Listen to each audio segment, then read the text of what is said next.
你好，欢迎每天听睡前故事。今晚我们来聊聊王阳明。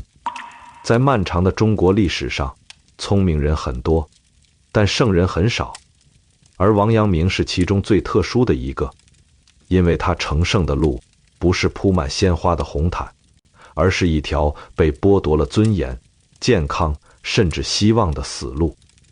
他的故事完美地回答了那个困扰现代人的终极焦虑：为什么我们读了那么多书，懂了那么多道理，却依然过不好这一生？接下来，请找到一个舒服的姿势，让我们一起进入今晚的故事旅程。我们的故事开始于公元1508年的一个深夜，地点是贵州龙场。在500年前，这里不是风景秀丽的旅游区，而是大明版图上的一块流放死地，终年弥漫着致命的瘴气。在丛林深处，有一个潮湿阴冷的天然溶洞，后来被人们称为阳明小洞天。洞里没有什么像样的陈设，只有一口冰凉刺骨的石棺。此刻，这口石棺里躺着一个活人，他叫王守仁，也就是后来名震天下的王阳明。这一年他36岁，借着洞口透进来的微弱月光，你几乎认不出这原本是一位京城的贵公子。他面容枯槁，胡须凌乱，瘦得只剩下一把骨头，就像一具已经风干的尸体。周围是苗疆特有的毒虫在爬行，远处偶尔传来野兽凄厉的嚎叫，但他一动不动。他正在做一件极其疯狂又极其冷静的事情，他在模拟死亡。试想一下这个画面，按照世俗的剧本，这位顶级官二代、科举天才，此刻应该坐在北京宽敞明亮的官署里，品着香茶，指点江山。但命运这位冷酷的编剧，却不仅剥夺了他的官职和名誉，甚至剥夺了他作为文明人的体面，把他扔进了这个历史的垃圾场。他躺在这里，是因为他发现前半生读过的所有圣贤书，在真实的苦难面前竟然一文不值。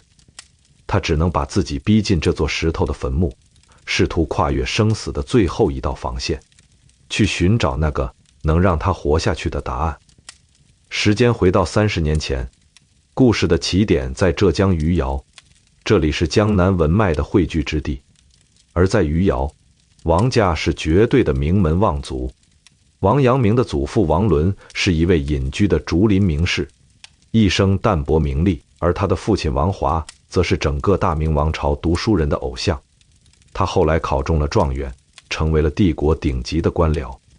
按理说，出生在这样一个书香门第的天花板家庭，王阳明的人生应该是一条笔直的、铺满鲜花的仕途快车道。然而，这位后来凭嘴皮子就能讲学平天下的圣人，在他生命的前5年里，竟然是个哑巴。整整5年，小王阳明不哭不闹，但也一言不发。这对于一个靠文字和语言安身立命的儒家士大夫家族来说，简直是一场静悄悄的灾难。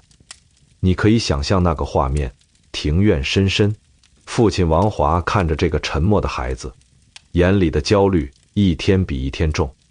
在那个时代，无法说话意味着无法科举，无法科举就意味着被排除在主流社会的权力结构之外，只能做一个混吃等死的废人。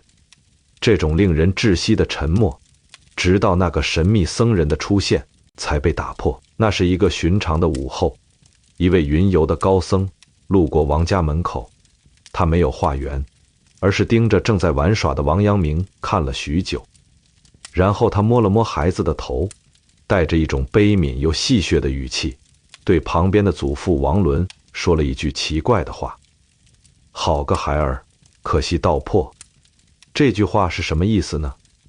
当时王阳明的名字叫王云，在古人的语境里，云这个字太轻盈，太高远，也太泄露天机。对于一个注定要在红尘泥潭里打滚的人来说，在这个名字下，魂魄是锁不住的。祖父听懂了，他不仅是听懂了玄学，更是听懂了这背后的生存哲学。如果想在这个以儒家伦理为核心的帝国里活下去，你就不能做飘在天上的云，你必须落地，必须遵守规则。于是，祖父翻开《论语》，那是儒家的最高圣经，从中选了2个字：守仁。守仁，恪守仁义。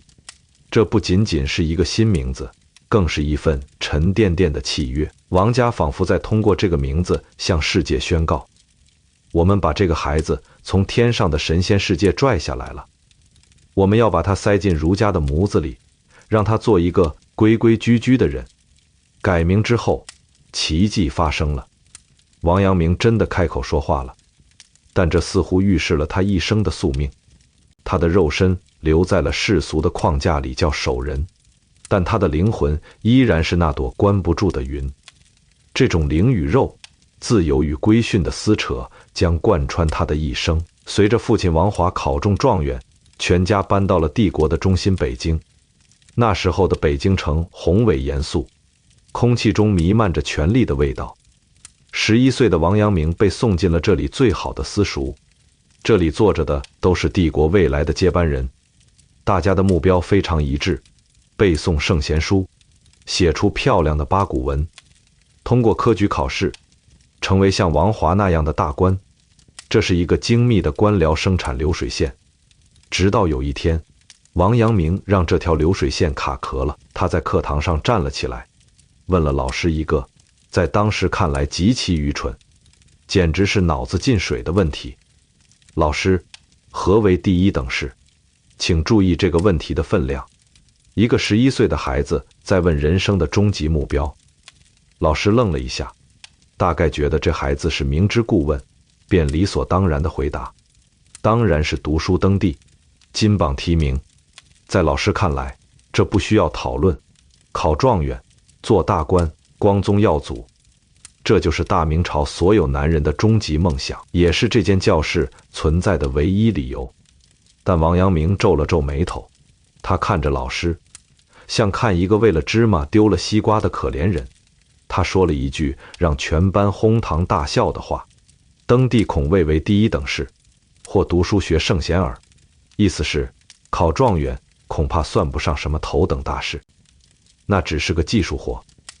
人这一辈子最重要的难道不是做一个像孔子、孟子那样的圣贤吗？教室里充满了快活的空气，同学们笑得前仰后合，老师气得脸色发青，狠狠地训斥了这个不知天高地厚的狂徒。我们现在回看这一幕，会觉得很热血，但在当时这是一个非常荒诞的场景。这就好比在一个顶级投行的面试现场，所有人都争着说我想赚几千万年薪，突然有个面试者站起来说：不，赚钱没意思，我的梦想是成为释迦牟尼。这不仅是不合时宜，简直是精神错乱。但王阳明的逻辑其实非常清晰，甚至比那个老师更务实，因为他的父亲就是状元。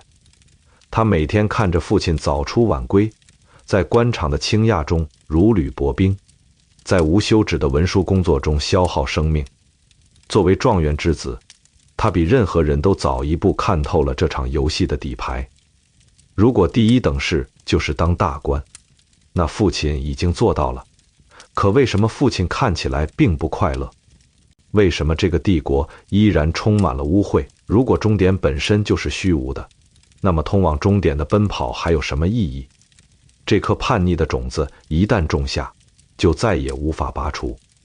尽管在父亲的棍棒和老师的训斥下，王阳明依然表现得像个优等生，但他内心的那个观察者已经觉醒了。他开始用一种抽离的、审视的目光打量着周围这个忙忙碌碌的世界。这种天才的早慧和狂进，在他随父亲游览金山寺时达到了一次集中爆发。那年，王华在南京做官，带着一群同僚和儿子去金山寺游玩。金山寺耸立在长江中心，月光如洗，江水滔滔，正是文人骚客诗兴大发的好时候。酒过三巡，大人们提议作诗，但面对如此壮丽的景色，再加上状元王华在场，大家都有点拘谨，生怕写得不好丢了面子。就在大人们推推搡搡、搜肠刮肚地寻找韵脚时，少年王阳明站了出来。他看着脚下奔腾的长江，看着远处与水面相接的夜空，随口吟出了一首诗：金山一点大如拳，打破维扬水底天。醉倚妙高台上月，玉箫吹彻动龙眠。大人们惊呆了，让他们震惊的不是词藻的华丽，而是这个孩子的视角。你看，在普通人眼里，金山是一座宏伟的大山，人是渺小的。但在少年王阳明眼中，如果站在足够高远的天空俯瞰，这座大山不过是像拳头那么大的一点。这句金山一点大如拳暴露了王阳明内心可怕的格局，他的精神世界实在太大了，大到连巍峨的金山在他眼里都成了盆景。他甚至想象自己醉醺醺地靠在月亮上吹起玉箫，连水底沉睡的龙都被他吵醒了。这哪里是一个准备考科举的儒家乖宝宝，这分明是一个狂放不羁的谪仙人。父亲王华看着这个才华横溢的儿子，心情大概是复杂的。一方面，他为儿子的天赋感到骄傲；另一方面，作为深谙官场规则的老手，他感到了深深的恐惧。在大明朝，才华是一把双刃剑，而狂则是致命的毒药。一个眼里看世界如拳头大小的人，怎么可能甘心低头钻进那狭窄的官场？如果说童年的王阳明是一个手里拿着星空地图，却被困在名为神童标签下的异类，那么青春期的他决定把这张地图付诸实践。他不再满足于在口头上质疑第一等事，他要动身去寻找它。这种寻找是以一场极其荒诞的逃婚拉开序幕的。那一年，王阳明17岁。按照明朝士大夫的标准剧本，这是一个男人成家立业的关键节点。父亲王华不仅为他安排了锦绣前程，更为他选了一门绝好的亲事。新娘是江西南昌朱氏的女儿，岳父是布政司参议，典型的门当户对，强强联合。迎亲的队伍浩浩荡荡地开到了南昌，红烛高照，宾客迎门，整个南昌城的头面人物都来了，空气中弥漫着喜庆和世俗的热闹。按照流程，新郎官此时应该在前厅敬酒，或者在去往洞房的路上心跳加速。但是新郎不见了，这不是那种因为反抗包办婚姻而发生的私奔，也没有什么狗血的爱情故事。王阳明失踪的理由放在任何时代都足以让人觉得匪夷所思，他去修仙了。就在婚礼当天的下午，王阳明百无聊赖地在南昌城里闲逛，无意中走进了一座叫铁柱宫的道观。这原本只是一次偶然的散步，直到他看见了一位在那儿打坐的老道士。那个道士并没有展现什么呼风唤雨的神通，他只是静静地坐在那里，那种与世隔绝的宁静，像磁铁一样，瞬间吸住了王阳明那颗躁动不安的心。对于一个从小就在思考何为第一等事的少年来说，眼前这个道士似乎提供了一个全新的选项。也许答案不在朝堂，而在山林；不在经世致用，而在长生久视。于是，不可思议的一幕发生了。一边是豪宅里锣鼓喧天，岳父一家急得像热锅上的蚂蚁，派出的家丁把南昌城翻了个底朝天；另一边，在昏暗寂静的道观里，身穿新郎吉服的王阳明正盘腿坐在蒲团上，跟着道士学吐纳，学养生。他这一坐就是整整一夜。当第二天清晨，岳父的人终于在道观里找到他时，他正闭着眼睛，沉浸在一种玄妙的气感里。他完全忘记了自己是谁，忘记了还有一个新娘在等他掀盖头。这件事在当时成为了南昌城的笑谈，大家笑他是个痴人，但在我们看来，这其实是一种充满宿命感的挣扎。17岁的王阳明潜意识里在抗拒那个既定的成人世界，他试图通过道家的出世来逃避儒家的入世。他像一个溺水的人，抓住了一根叫养生的稻草，拼命想游离那个功利主义的岸边。当然，这根稻草最终没能救他。由于岳父和父亲的强力干预，他还是被拽回了世俗的轨道，乖乖地结了婚，然后带着妻子回到了余姚老家。道教的路似乎走不通，王阳明决定换一条路。既然出世太难，那我就在入世的学问里走到极致。他把目光重新投向了儒家的最高权威朱熹，这就引出了王阳明前半生最惨烈，也最具有黑色幽默意味的一场战役——革竹子。当时的读书人信仰的核心是朱熹的理学。朱熹告诉大家，理是宇宙的终极真理，它存在于万事万物之中。如果你想成圣，就得去格物致知，就是盯着一个东西看，研究它，剖析它，直到你悟出里面的道理。年轻的王阳明对此深信不疑。他想，既然我要做圣人，那我就得格物。格什么呢？他看中了祖父院子里的一片竹林，竹子虚心有节，是君子的象征，这里面一定藏着天大的道理。于是21岁的王阳明叫上了他的表哥，一位同样想成圣的热血青年。两个人搬了小板凳，坐在竹子面前开始革。这是一场人和植物的对视，也是一场精神与物质的较量。第一天，表哥精神抖擞，盯着竹子看了一整天，除了看出竹子是绿的、有节之外，什么也没悟出来。第二天，表哥依然坚持，但眼神开始涣散。到了第三天，表哥撑不住了，头晕眼花，宣布投降。这竹子里哪有什么道理，只有文字。表哥退出了，去做凡人了。但王阳明没有退，他的轴劲上来了。他认为表哥失败是因为不够诚心，他赶走了表哥，自己一个人孤零零地坐在竹林里。第4天、第5天、第6天，无论刮风下雨，他就像一尊雕塑一样盯着那根竹子。他在脑海里疯狂地检索读过的所有圣贤书，试图建立起眼前这根植物纤维与宇宙真理之间的联系。他在问，竹子为什么是直的，为什么是空的？这种直和空如何指导我治理国家，安顿身心？然而竹子很冷漠，它就在那里随风摇摆，没有发出任何声音，也没有传递任何天理。到了第7天，王阳明没有成圣，他崩溃了。长期的精神高度紧张，加上风吹露宿，他的身体彻底垮了。他开始剧烈的咳嗽，甚至吐血。这不仅是身体上的病痛，更是精神上的重创。这是一场彻头彻尾的悲剧。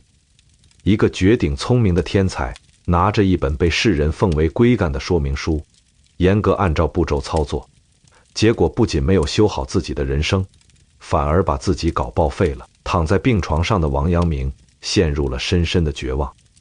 他开始怀疑，是不是我太笨了？为什么朱熹说的那么信誓旦旦，我却革不出一点道理？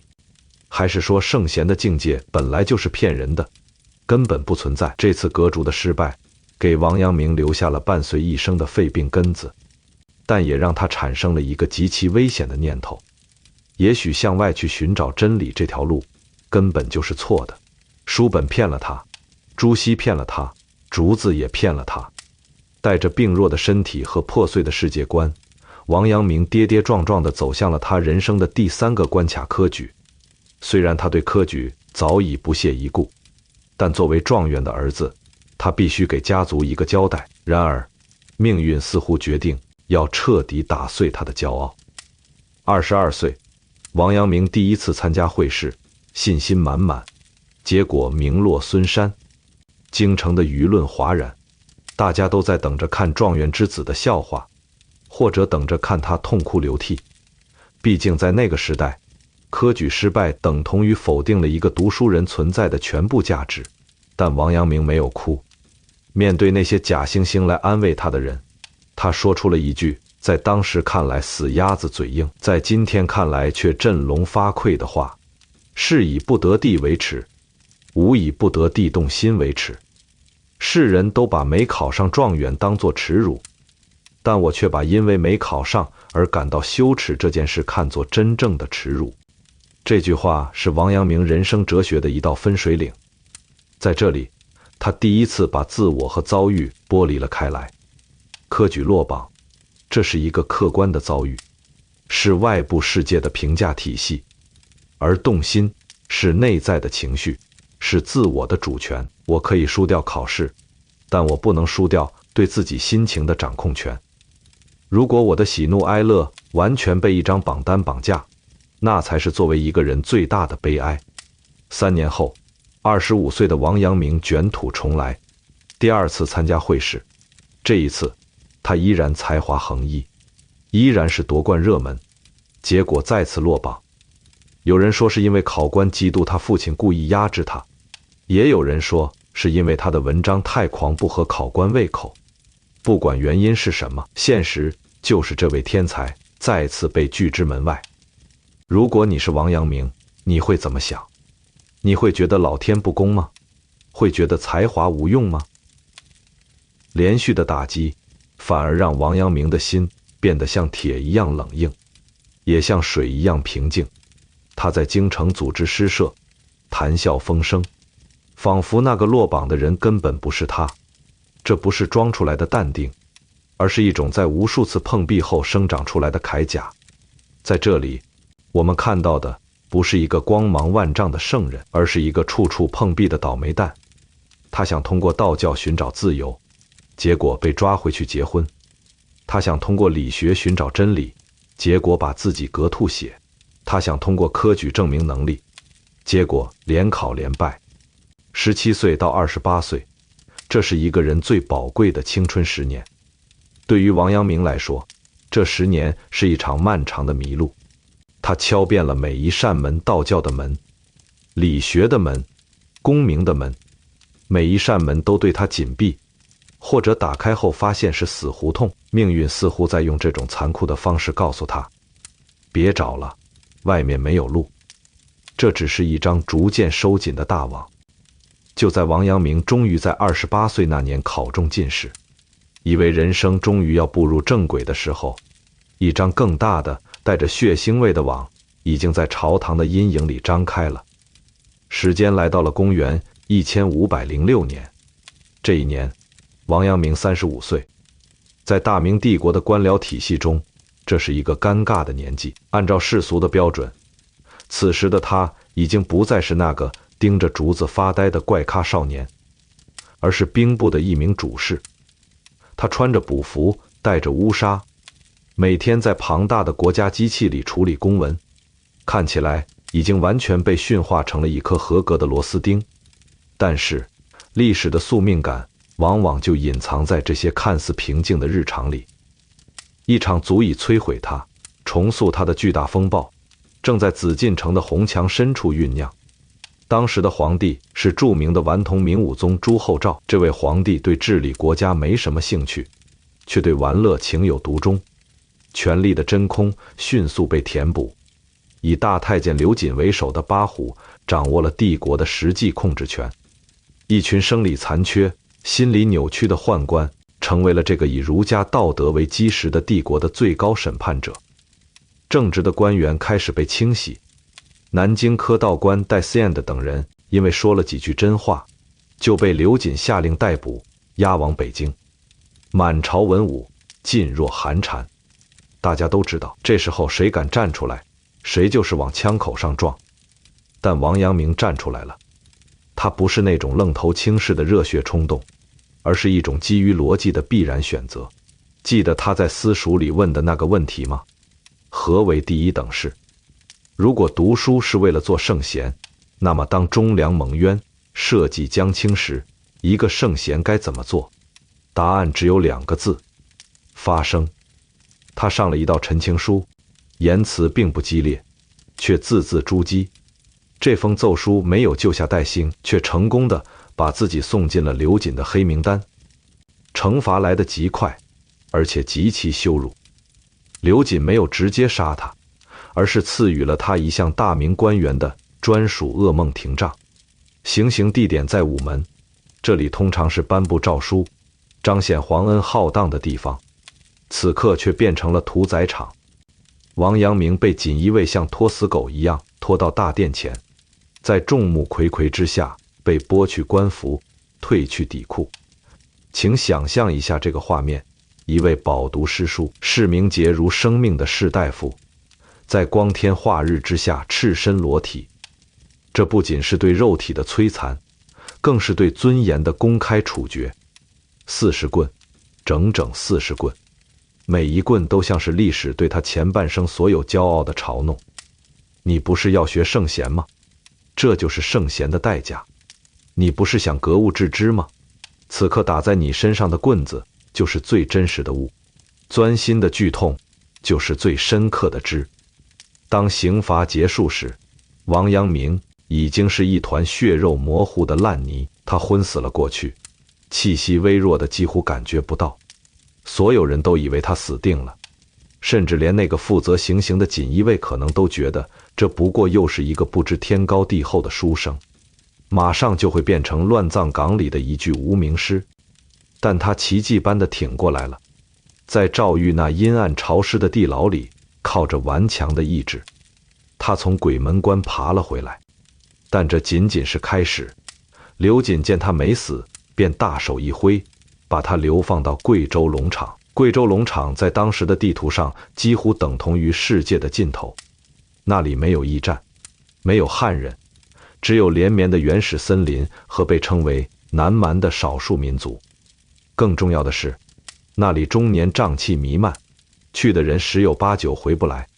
把一个读书人流放到这里，基本等同于判了死刑，只不过是让你自己去死，而不是官府动手罢了。从北京到贵州龙场，这段路程本身就是一场生死考验。王阳明拖着停杖后尚未痊愈的身体，一路向西南跋涉。他知道刘瑾不会放过他，果然在途中就遭遇了追杀。为了保命，他不得不上演了一出诈死的戏码。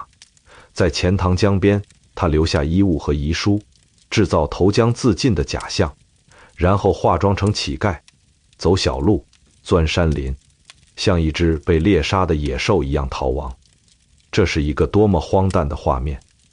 一个曾经在金山寺上吟出金山一点大如拳的天才少年，一个曾经质问何为第一等事的理想主义者，此刻却像一条丧家之犬，在荒野中为了活命而奔逃。他的衣服破烂不堪，脸上涂满了泥土，混在逃难的流民中间，没有人认得出这就是那个状元之子，兵部主事王守仁。经过数月的颠沛流离，王阳明终于抵达了龙场。当他第一次看到这个将要度过余生的地方时，内心的绝望可想而知。这里没有房屋，没有粮食，甚至连可以说话的人都没有。当地的苗民看到这个瘦弱的汉人，眼神里充满了警惕和敌意。他们不会说汉语，王阳明也听不懂苗语。在这个与世隔绝的地方，他比一个哑巴还要孤独。但王阳明没有坐以待毙，他开始用行动而不是语言与当地人交流。他帮助苗民干活，教他们的孩子识字，甚至学着用当地的方式生活。慢慢的，苗民接纳了这个奇怪的汉人，他们帮他在山洞里搭建了简陋的住所，那就是后来被称为阳明小洞天的地方。然而，物质上的困境还不是最致命的，真正让王阳明濒临崩溃的是精神上的虚无。在那些漫长的夜晚，当他独自一人躺在冰冷的石棺里，周围是无边的黑暗和死寂，他不得不面对一个终极问题：我为什么还要活着？他曾经相信道教能给他答案，结果发现那只是逃避。他曾经相信理学能给他答案，结果把自己割到吐血。他曾经相信通过科举，通过做官能实现理想，结果却被打得半死，流放到这个鬼地方。现在他一无所有，没有官职，没有名誉，没有未来，甚至连基本的生存都成了问题。更可怕的是，他发现自己读过的所有圣贤书在这种极端的困境面前，竟然毫无用处。孔子说仁者爱人，可是在这个连温饱都成问题的地方，仁爱能当饭吃吗？孟子说富贵不能淫，贫贱不能移，威武不能屈。可是当你连活下去的力气都没有时，这些话还有什么意义？朱熹说格物致知，可是你格遍了天下万物，却格不出一条活路，这理学还有什么用？这是一种比肉体死亡更可怕的精神死亡。王阳明发现，他前半生所有的努力，所有的追求，所有的信仰，都在这个叫龙场的地方土崩瓦解了。他就像一个被抽空了灵魂的躯壳，机械地活着，却不知道为什么要活着。于是就有了我们开头看到的那一幕。王阳明把自己放进石棺，开始模拟死亡。这不是一次简单的冥想，而是一场与虚无的终极对决。他要问自己，如果我死了，这个世界会有什么不同？如果我活着，我活着的意义又是什么？在那个深夜，躺在石棺里的王阳明脑海中闪过了一生的画面。他看到了5岁的自己，那个不会说话的孩子，被改名为守人。他看到了11岁的自己，在课堂上问出何为第一等事。他看到了17岁的自己，在婚礼上逃到道观。他看到了21岁的自己，对着竹子隔道吐血。他看到了22岁和25岁的自己2次科举落榜。他看到了35岁的自己被打得血肉模糊，然后被扔到这个鬼地方。这些画面像走马灯一样在他脑海中闪过。突然，他意识到了一个惊人的事实，在他人生的每一个关键时刻，他都在向外寻找答案。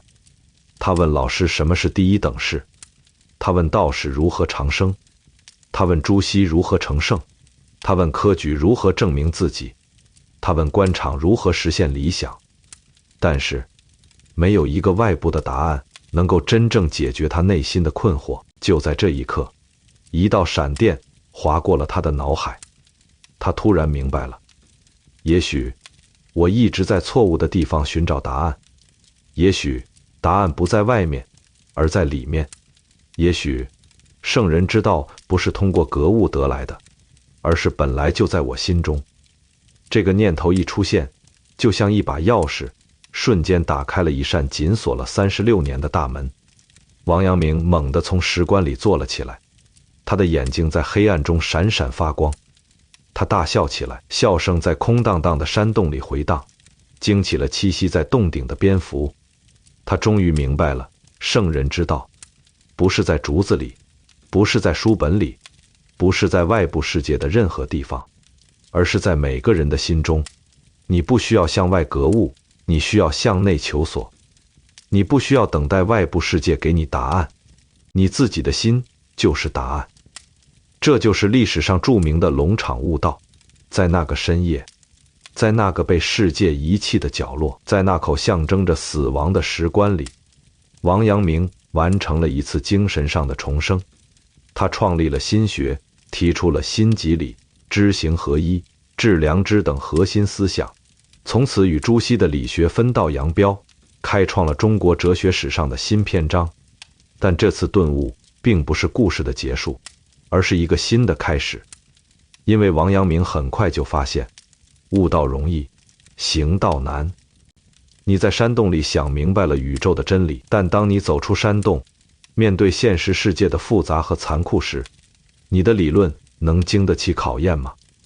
龙场悟道之后，王阳明并没有立刻离开贵州，他开始在当地讲学，教化苗民。他用最简单的语言向这些不识字的山民讲述他的心学思想。他告诉他们，每个人心中都有良知，不管你是汉人还是苗人，不管你读过书还是没读过书，这个良知都是一样的。你不需要去读那些艰深的经典，你只需要听从你内心的声音，做你认为对的事情。这种思想在当时是极其革命性的，因为传统的儒学，特别是朱熹的理学，强调的是通过学习经典、格物致知来成圣。这就意味着，只有那些读得起书、有时间钻研学问的士大夫阶层，才有可能成为圣人，而普通老百姓，特别是那些不识字的农民、工匠，是没有资格谈论圣人之道的。但王阳明的心学打破了这个壁垒。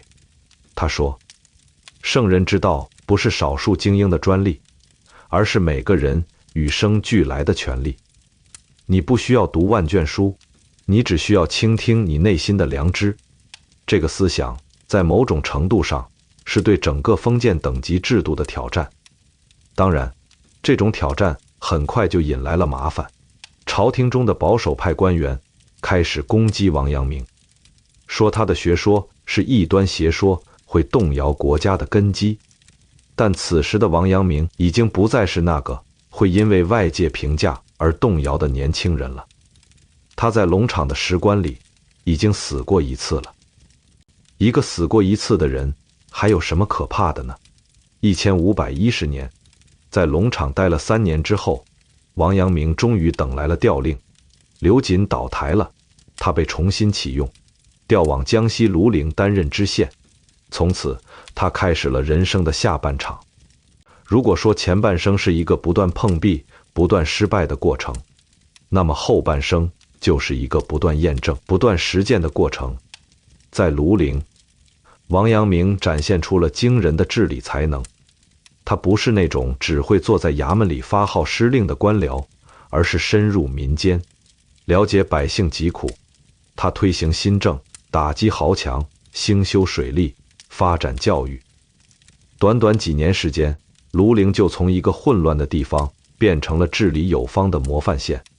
但真正让王阳明名震天下的是他的军事才能。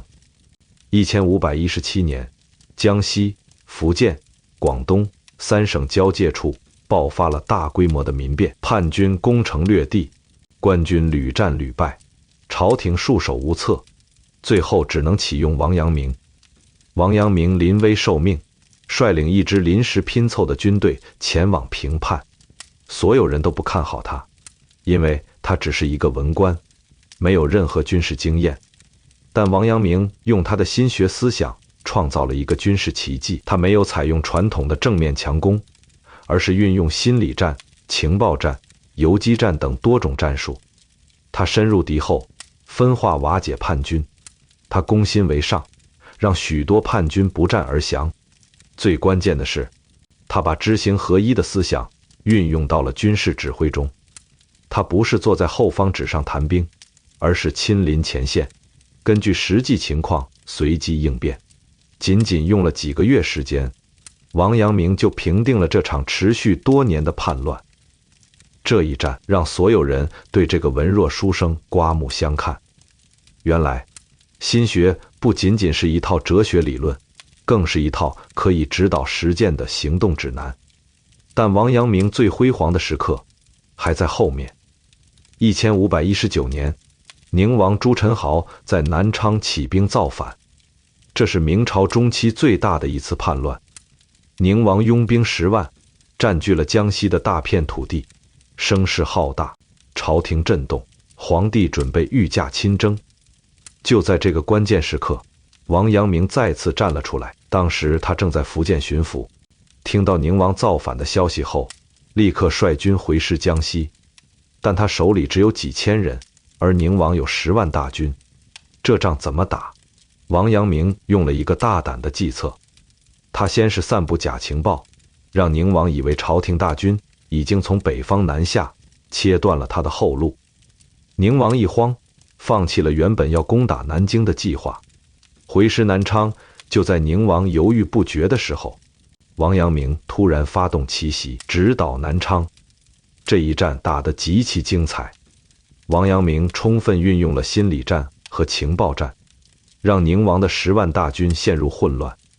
最后仅仅用了35天，王阳明就平定了这场叛乱，活捉了宁王。这个速度之快，让所有人都目瞪口呆。但胜利之后，王阳明却陷入了更大的危机，因为他平叛太快了，快到皇帝还没来得及御驾亲征，叛乱就已经被平定了。这让皇帝很没面子，也让朝中的权臣很不爽。他们开始造谣，说王阳明和宁王是一伙的，说他是故意放水，然后再假装评判，目的是邀功请赏。